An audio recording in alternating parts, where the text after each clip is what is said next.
Hi, last Monday on June 2nd, 2025, the United Kingdom's Ministry of Defense came out with the Strategic Defense Review, often referred to as the SDR. This is a really interesting document because basically it's the most recent expression of the Ministry of Defense's views on what Britain's military policy should be. In other words, what kind of military should it have in light of recent developments in global affairs, what the purpose of the British military is, etc. When I read the SDR, I see good things and I see bad things. So what I want to do in this video is I want to lay out some of the good things about the SDR and also some of the things about the SDR that I find concerning. My name is Michael Shurkin, and welcome to my YouTube channel, Pax Americana, a conversation about world affairs, global conflict, military strategy, and anything else that happens to be on my mind. Now, as always, if you like this video, please hit the like and subscribe. It helps my channel. And if you feel so inspired, please feel free to hit the thanks button and throw some money my way, or you could also go to the Buy Me a Coffee link in the description below. You can even sign up for a membership either through YouTube or through the Buy Me a Coffee, and this will guarantee that you will be among the coolest people on the planet. And hey, that's a plus, right? Who doesn't want that? I'm going to divide this video into two parts. The first part, well, three parts, I guess I should say. The first part is basically the good stuff. The second part is the bad stuff. And then the third part is, in a sense, just going to be my wrap up and some concluding thoughts about the 2025 SDR. So part one, what's good?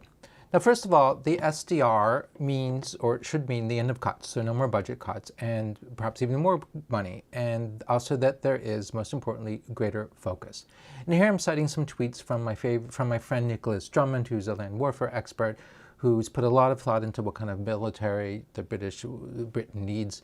And he writes, what the review does is to underline the fact that the post-Cold War military atrophy is over. This means no more cuts. It provides a roadmap of initiatives that seek to improve readiness, drive technological innovation, and achieve a tenfold increase in lethality. This is good news, he writes. Now, this tenfold increase in lethality, I'm going to get to that a little bit later in this video because I find that really a very interesting statement. He continues, acquiring new capabilities will be aligned with a planned uplift in the defense budget to 2.5% of GDP by 2027-2028, with a further increase to 3% by 2034. But he says we will have to wait until the spending review is released later in the year to see how and when this will actually be delivered. So he's underlining the point that a lot of the details, the devil's in the details, a lot of the details have either yet to be decided or simply yet to be publicized. So we're still waiting for that to happen. Okay, so this is good, or at least I think so. Clarity and constant funding. I think that these are, generally speaking, really very good things. Okay, so next, what I'm about to say is either good or bad, depending on your point of view of what British military policy should be. I happen to take the position here that actually I think that this is good with respect to British military posture, military policy, and it's leading in a good direction. Now, what I'm talking about is perhaps the single biggest thing that differentiates the 2025 Strategic Defense Review from similar documents that have come out in recent years. I'm referring to the 2015 SDR. Also in 2021, the Ministry of Defense came out with something called the Integrated Review. And then in 2023, it came out with a new version in light of the big Russian invasion of Ukraine called the Integrated Review Refresh. The thing that makes the new one different from the previous documents is the unequivocal focus of the 2025 SDR on European security, NATO, and Russia. Now, how is this different? If you look at the previous documents, they'll see that they'll talk about Europe and NATO and Russia and all that kind of thing. And they'll say like, okay, this is our number one priority, but then they also go to great pains to try to balance that out with other concerns. The idea of Britain and Britain's global presence, Britain's engagement with the whole planet, and there's a lot of talk about China, and there's a lot of talk about the Indo-Pacific. In fact, even in the 2023 Integrated Review Refresh, they even talk about a tilt towards the Indo-Pacific. So, for example, just to illustrate the difference, in the 2025 SDR, it mentions China, I believe, 15 times, and the Indo-Pacific 17 times, which sounds like a lot. But the 2021 Integrated Review talks about China 27 times and the Indo-Pacific 32 times. The 2023 Integrated Review Refresh talks about China 39 times and the Indo-Pacific 34 times. So even the 2023 integrated review, which is all about dealing with the Russian invasion of Ukraine and, trying to take that more seriously, it's still like the head is still like, oh, but we want to do the Pacific tilt. We want to do all that thing because the Americans are doing it, right? And if you look at the language too, for example, the previous language would talk about global presence, global engagement. And so, for instance, you have in the previous documents, you have calls for the creation of something called the Ranger Regiment, which is all supposed to be about like global engagement in places like Africa, where the Ranger Regiment is going to be doing things that presumably fall very well below the threshold of conventional warfare. You also have the calls for the creation of a Security Force Assistance Brigade, which is the same kind of thing. And then when the previous documents talk about even the aircraft carriers, like the Queen Elizabeth and Prince of Wales, and their battle groups, they talk about it in terms of global presence and global projection. So, in fact, the very first thing that HMS Queen Elizabeth was sent to do once it was ready to do things was to go to the Pacific. Right, to emphasize Britain's global role and global projection, et cetera, et cetera.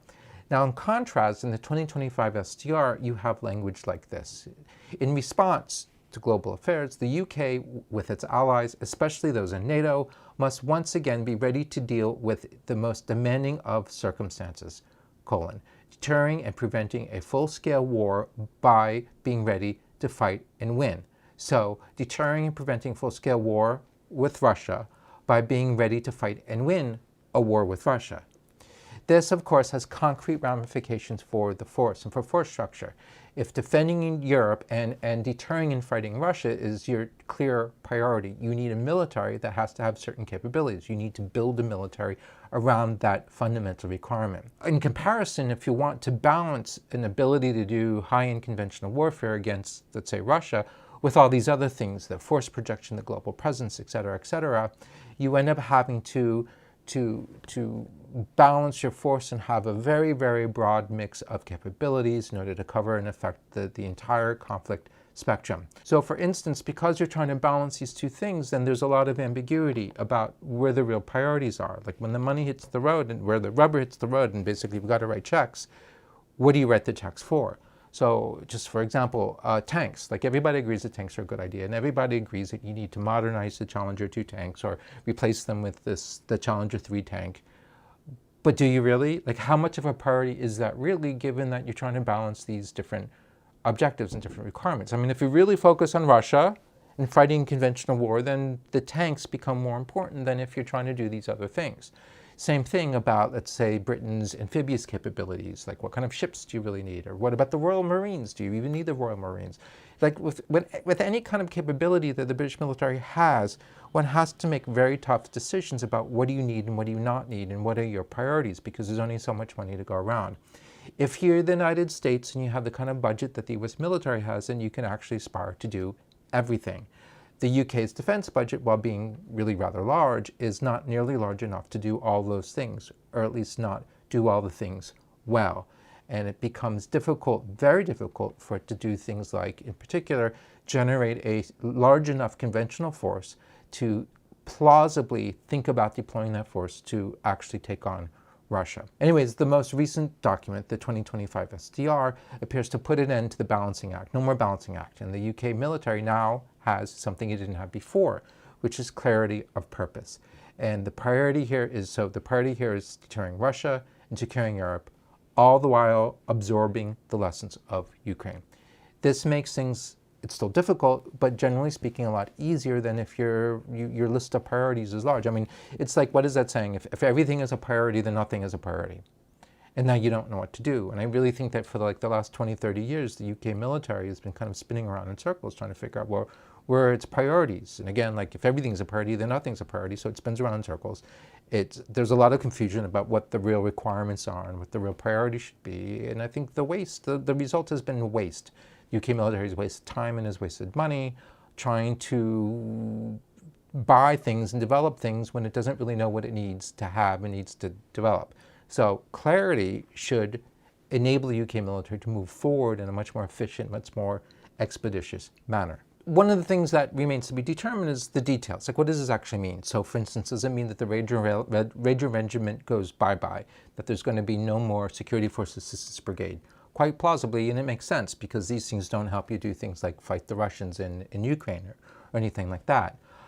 We can assume certain things about probably they're going to invest more in armor, they're going to invest more in artillery. Certainly everybody needs to invest more in air defenses. And of course, you're going to invest more in drones. But there's still, so a lot still needs to be decided. Now, the second thing I see in the SDR that I think is welcome news is a very clear prioritization on cultivating and reinforcing and reforming the United Kingdom's defense industrial base. I mean, Ukraine, I think, has made two things really apparent. One is that a country has to have a vital defense industrial base with real capacity.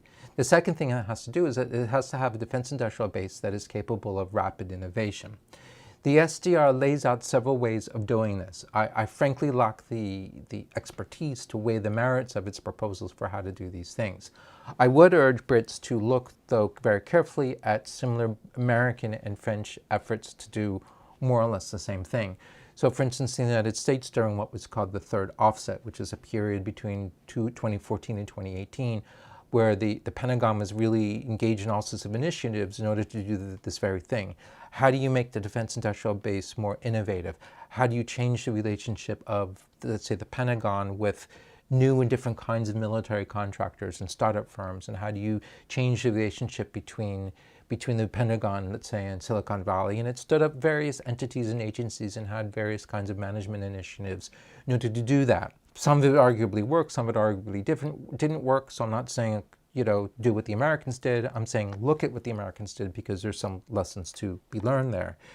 If you're interested, by the way, in the description, I put a link in the description to a book that I co-authored at the RAND Corporation. It was a history of the third offset that gets into some of these things. It doesn't really deal with the results so much as what they were attempting to do and why they were attempting to do it. I think it's really very interesting. If I do say so myself, because I wrote most of the thing. As for the French, I don't know that much about what the French have been trying to do in this regard, other than to say that the French also have been trying to do these same things, trying to reform the defense industrial base, trying to make the defense industrial base more innovative, but also trying to foster startups and more innovative approaches to military contracting and weapons development and that kind of thing. Again, I'm not saying do what the French do. I'm saying look at what the French do and figure out what works and what doesn't work and what could apply to the United Kingdom and what couldn't. In fact, I would say generally speaking, I would urge Brits to, when doing comparisons, when looking around to see, what could we learn from, Brits should look to the French much more than to the Americans. Why? Just because France has roughly the same resources as Britain, roughly the same ambitions as Britain, roughly the same priorities as Britain, and therefore is operating in the same world, whereas America has greater ambitions, more priorities, and vastly greater resources. So I would look to the French more for the sake of it makes more sense from an apples to apples comparison, whereas the Americans Brits comparing themselves to the Americans is more like apples and kangaroos or something. I mean, it's just so different. It's less obvious how useful it could actually be, whereas what the French are doing is probably much more directly appropriate. Anyway, I digress. Okay, so part two, the negatives. Now, first things first, the SDR appears to wish to freeze the three services at their current size. So you're not going to build more ships or have more regiments or more F-35s or Eurofighters, more than what they said that they've been saying that they're already going to buy, that's already been in the works.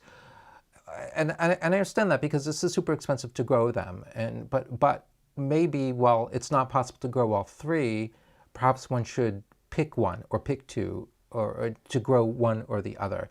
Because I think most people tend to agree that all three services are too small. So maybe it would behoove one to grow one of them because they might just be too small. So this is an issue. The single biggest problem, though, with the SDR, which is related, though, to that first problem about the size of the military, is the faith that the SDR places in technology. The SDR imagines that by investing heavily in various forms of technology, this will enable a high degree of integration among all of the services and all of the arms, and also between the services and various civilian agencies, because there's a lot of rhetoric in the SDR about whole of government approaches and whole of government solutions. And technology is going to integrate everything and make everything just more optimal. ultimately with the goal of making the whole of the military's capabilities vastly greater than the sum of the parts. I believe there's some truth to this, that if they use the technology the way they say that they're going to use the technology, that probably will make the UK military as a whole, remember it's going to say the same size, ostensibly, make it more capable. But by how much? And how do we really know whether or not it's going to grow in a meaningful way compared to if you actually grew the force itself, right? So if the technology will do what? Is it going to help, let's say, the Royal Navy? Sure. Is it going to help it as much as if you just built a larger fleet? It's really hard to say. It's hard to figure out, and I think it's pretty much impossible to actually calculate this. The idea is here that, I mean, one presumption that the SDR is making is that, first of all, the tech investment required is going to cost a lot less than actually growing the forces. And second, that the advantages are going to be compensatory, that the advantages of the tech are going to compensate for not growing the force. And again, like, yeah, maybe, I'm sure it does, but what is the ratio? Like, how much is the tech worth compared to, say, building more frigates, or an additional regiment, or several additional regiments, or another squadron of tanks, right? So I think now they're scheduled to have like 120 modernized Challenger 2s or Challenger 3s, plus the tech. How much is the tech worth? Is it worth, like, would you really rather have the tanks, 120 tanks plus the tech, or would you really rather have 300 tanks and less tech? Or something like that. Like, there's some sort of ratio or balance, but I don't think anybody actually knows what it is. With the Army in particular, the SDR repeats the absurd line that I've been hearing from the UK for really at least a year, that the technology is going to make the Army 10 times more lethal. Now, I think the proper response to the statement is, what the hell does lethality even mean? The definition that I could find in the SDR itself, it says that lethality refers to the combat power of the force. All right, but again, like, what is that? And how do you even measure that? And surely you could say, okay, by adding certain capabilities or certain technology, we can make the military, we can give the Army more military power, more combat power, but by a factor of 10, how would you even know? And I tend to think that what happens is that you're creating a situation where you're inviting leaders or the chief of staff or something like that from being able to make a statement 5 years from now saying, look, we've done it. We've grown it by 10x. And who's going to be able to say, no, you haven't. You've only grown it by 5x or 8x or 3x. I mean, how do you measure this? How could you actually possibly know it? So by saying something that I think is kind of absurd, by putting a number to it, you're just kind of inviting, dare I say, like, bullshit, like in terms of how you assess the progress that you've made by virtue of investing in this technology and doing all this fancy integration, etc. Now, the SDR states the following. It says, with rapid advances in technology driving the greatest change in how war is fought for more than a century, so tech has changed war more recently than it has in a century, the UK must pivot to a new way of war. It must continually harness new technology and think differently about what conventional military power is and how to generate it. In modern warfare, simple metrics such as the number of people and platforms deployed are outdated and inadequate. It is through dynamic networks of crewed, uncrewed, and autonomous assets and data flows that lethality and military effect are now created, with military systems making decisions at machine speed and acting flexibly across domains. So all the old measures of military power, lethality, we're throwing out the window in favor of something new, something that we can't really define, just this faith that dynamic networks of crewed, uncrewed, and autonomous assets and data flows, that is what generates lethality, and that's what generates military effect. But because this is all new, we don't really know how to measure this, and we've already, according to this, thrown the old measurements of combat power out the window. I think it's safe to assume that, yeah, this stuff is going to be useful, but how much so? And how much are you really getting for your money? Now, another interesting thing about the SDR is the idea of a high-low mix. So basically, you have some very expensive high-end items and some less expensive, cheaper stuff. And you need a combination of it because you can't afford just an all high-end thing. But you don't want to do all low, so you need some sort of hybrid force. So for instance, the SDR says that a focus on exquisite capabilities, and it puts quotes around that word, exquisite capabilities has masked the hollowing out of the armed forces' warfighting capability. Stockpiles are inadequate, further reduced by the important and necessary transfer of material to Ukraine. So we spend all this money on these exquisite systems, but as a result, we haven't invested adequately in parts and material and ammunition, all that kind of thing, which is true. And plus, to make matters worse, the UK has given a lot of what they had on stock to Ukraine. The SDR continues, the armed forces should accelerate their transition to a high-low mix of equipment, for example, through, and then for the British Army, it makes this argument, an integration of high and low stuff, and then it goes further and it says, I'm skipping to a different passage, but it says that the British Army should have a 20-40-40 mix.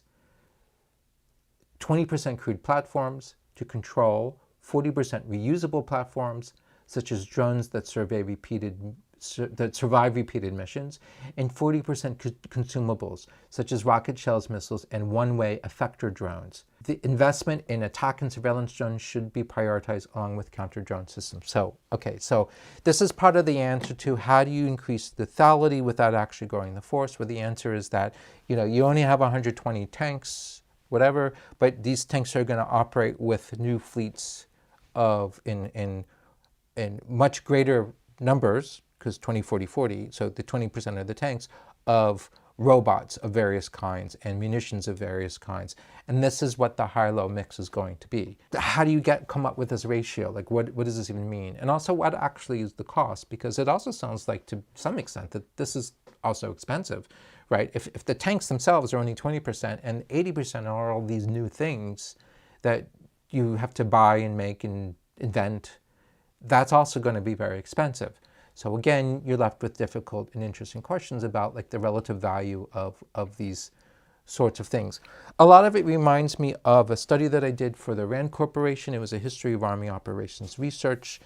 And one of the things I looked at was how Army operations researchers tried to deal with new ideas about information technology and the value of information for the military. Now, operations research is really very, very good at measurable things and things that you can measure and then calculate.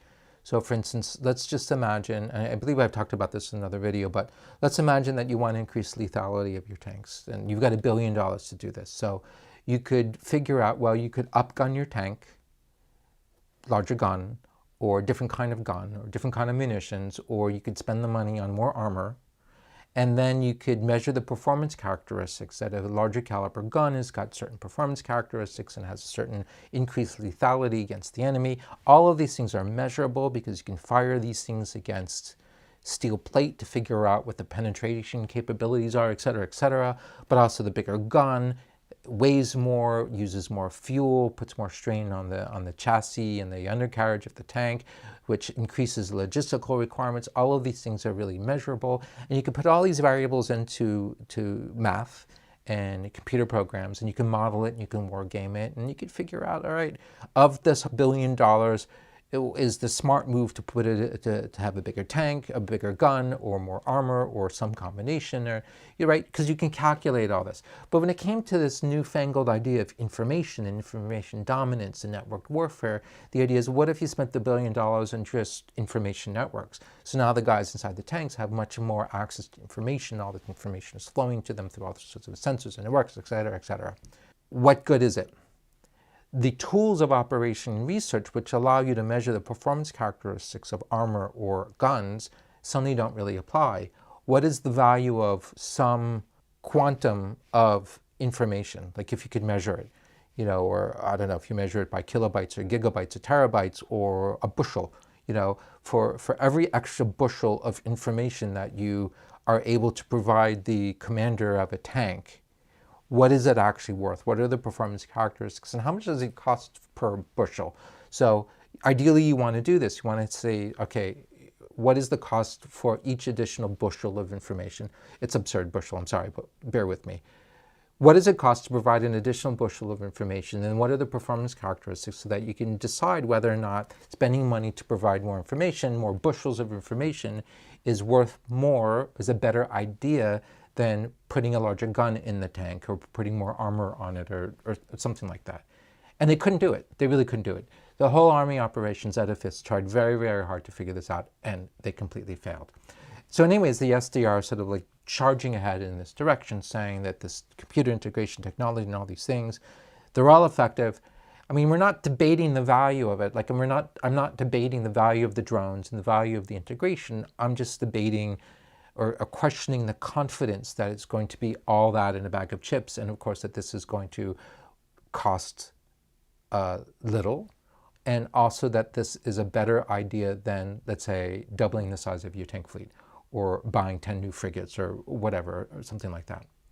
As for the Royal Navy, by the way, the SDR makes a similar argument. It says the Royal Navy must continue to move toward a more powerful but cheaper and simpler fleet, developing a high-low mix of equipment and weapons that exploits autonomy and digital integration.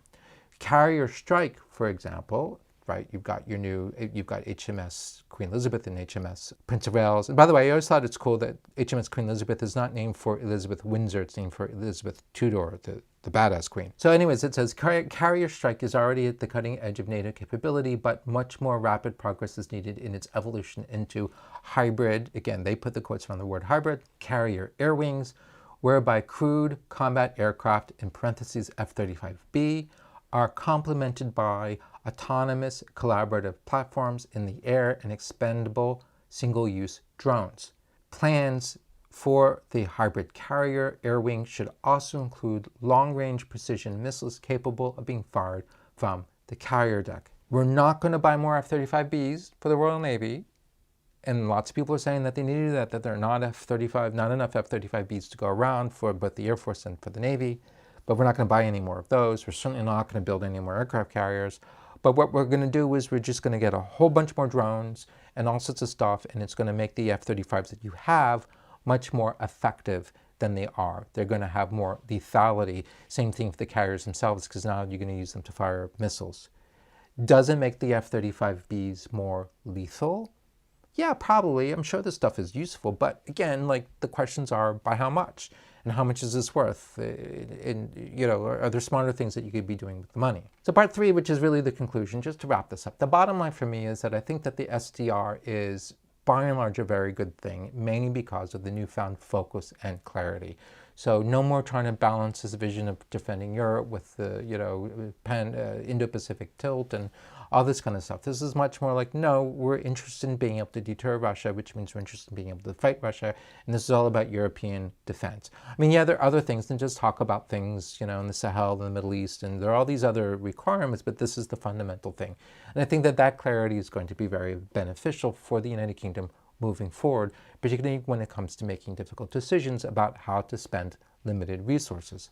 But I would caveat this. I would say, though, that, however, that the SDR, I think, puts a whole lot of wishful thinking into the benefits of technology, of what it can do, and what the cost of that's going to be. There's also the question, I think, of whether or not the SDR, for all of this clarity and focus, is still dodging really big questions about British military policy and the balance that it has between the three services. Most people agree that people like, the land force advocates like Nick Drummond will say the Army is too small. And there are lots of people who say the Royal Navy is too small. And there are lots of people who say that the Royal Air Force is too small. So, too small for purpose, right? So the British Army is too small to actually do what it's now being asked to be able to do, which is to be able to fight the Russians, therefore deter the Russians, but just too small to be able to do that. And people say similar things about the Air Force and about the Royal Navy. Maybe one has to make choices here. Like maybe Britain doesn't actually need a large army. Maybe Britain doesn't need an army that's capable of doing these things. And so, for instance, there are a lot of people, and I guess this is where I differ from Nicholas Drummond, is that I tend to think that it might be better, you shouldn't worry about it, because Britain perhaps, well, first of all, because you have land powers that can provide the mass required to actually fight the Russians. I'm thinking of Germany, but I'm very much thinking about Poland, and then to a lesser extent France. But Poland in particular, because they've been on this crazy spending splurge and they're becoming really the continental land power, the biggest continental land power in NATO. So you've got all that military power. Why does Britain need to be able to deploy armored brigades or an armored division? Why? If the Poles can generate all this force, if the Germans can generate all of this force, plus the French are there, and the Italians and everybody else. So maybe you don't need to do that. Maybe it makes more sense for Britain to focus on things like the High North or the Baltic area, the Baltic Sea, and in a sense adopting an approach similar to the sort of argument that Basil Littell Hart made about the so-called British way of war. I mean, Basil Littell Hart very famously argued that it was not in Britain's interest to get itself involved in a major land conflict on the continent, not with large land forces. Rather, a smallish British army would suffice. In the meantime, the Royal Navy and the Royal Air Force would do the real work and do it on the margins and the periphery. And Britain would also use its resources to prop up the other coalition members that are really in the fight. So it's not about deploying brigades and divisions to help the Poles. It's about doing things to help the Poles fight their fight. And that could simply be by helping them achieve their superiority, by helping make sure that the Baltic Sea is free so that the sea lanes between Poland and elsewhere are open. And maybe it's also about money and providing the Poles equipment. If you look at what the Brits are doing for Ukraine, it's sort of really brilliant. No British troops are involved, and yet the Brits have been helping Ukraine a great deal by providing cash and equipment. And that's kind of an indirect approach, the sort of indirect approach that Basil Littell Hart wrote about. Now, people have criticized this and said it's not true and you need a large army, etc. My point is more that it's debatable and that there are bigger decisions that perhaps need to be made that the SDR still seems to be putting off. So it's clear, it's better than the previous policy documents, but it's still maybe chickening out, maybe, but we'll see. I'd love to hear what you think about this, what your thoughts are about the SDR, about what British military policy should be, and thank you. I look forward to seeing you in my next video. If you look in the description, you'll see I put links to my Substack, Pax Americana, I write for that weekly, plus my LinkedIn, Blue Sky, and Twitter accounts, and also there's my website, michaelsharkin.com. And again, if you like this video, please hit like and subscribe. It really helps the channel. Thank you. There's plenty in the pipeline, so watch this space. Bye-bye.